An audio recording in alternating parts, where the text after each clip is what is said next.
Hello and welcome back to the sideboard here at the StarCityGames.com Open Series in Cincinnati.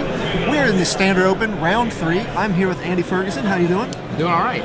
You would be doing all right. You are 3-0 with a sweet black/blue aggro deck that you're calling Seer Aggro. Yes. Now what drew me to this deck is while I was watching you play Chris Van Meter last round, you have Duskmantle Seer, a card that has not seen a lot of play lately. Journey into Nyx is here. We expect to see all these new cards. You have a couple new cards, but what's interesting is the old cards that have not gotten a lot of play that you're sliding into this. But it's based off of Mana Confluence helping the mana, and then of course you have the 1-drop Gnarled Scarhide, which you said you kind of want more of. Yeah, definitely more. How'd you come to this build of black aggro decks? There's a lot of black aggro decks with the mono black or the splash red. How'd you come to this? Well, I've always really liked Duskmantle Seer, and he's actually just kind of never seen play at all. And I think he's only really good in a super aggressive deck that can kind of handle the lower mana cost and wanting to deal as much damage as possible to the opponent. So I wanted to splash blue in an aggro deck for him, and obviously black. And then also the rapid hybridization is actually very, very good in a deck like this, in my experience. It not only doubles as kind of non-standard removal that can take care of things like Blood Baron, but it also doubles as a way to protect your creatures against removals, namely Bile Blight and Attention Sphere, which can take out some of your multiples. It also, rapid hybridization combos very well with Necromancer, in that you can instant speed turn one of your humans into 5 power. Right, when you get to save a creature or basically trigger, I saw you use it on a Tormented Hero to get the extra trigger to gain life, and because this deck, it looks to be all about just getting them weak enough to where you can finish them off, and you have cards like Duskmantle Seer, which is a way of almost a form of reach. It is. It's a lot of reach. When you have them so low, and people are playing stuff like Grey Merchant, Stormbreath Dragon, big creatures like that. Very much so. The cool thing about this deck is not only you're running Duskmantle Seer, but Pain Seer, obviously for the Seer aggro moniker. So you're getting a lot of Bob effect in this deck. The cool thing you also mentioned is that because of how much damage the deck deals to yourself, really got to run Torment, the 2 whips. Yeah, the 2 whips are extremely important in a deck like this. You got Herald of Torment, Duskmantle Seer, Pain Seer, all dealing damage to yourself. Plus now we've got Mana Confluence, which deals even more damage to yourself.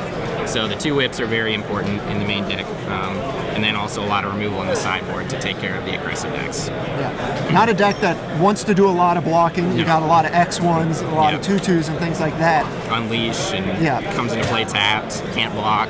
Yeah, definitely not great. When I first saw the 2 whips, I was like, that's a lot of whips for an aggro deck. And then you brought up the point. Basically, every card in your deck's dealing you damage. Yep. So it is pretty good there, while allowing you to get the pressure in. A lot of people forget that Duskmantle Seer is a 4/4 flyer. A pretty affordable one too. So very much so. Yeah, he's actually Duskmantle Seer is insane against decks like Mono Black and Esper.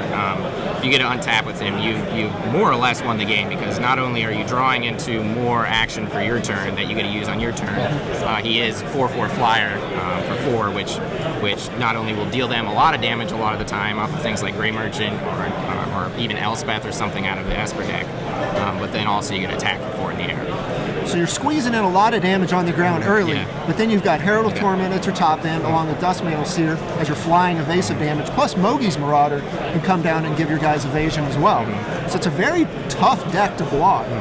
And, like you said, with Necromancer and the Herald, you're pretty resilient to removal as well. Exactly, yeah. Supreme Verdict is not as good as it could be against this deck, that's for sure.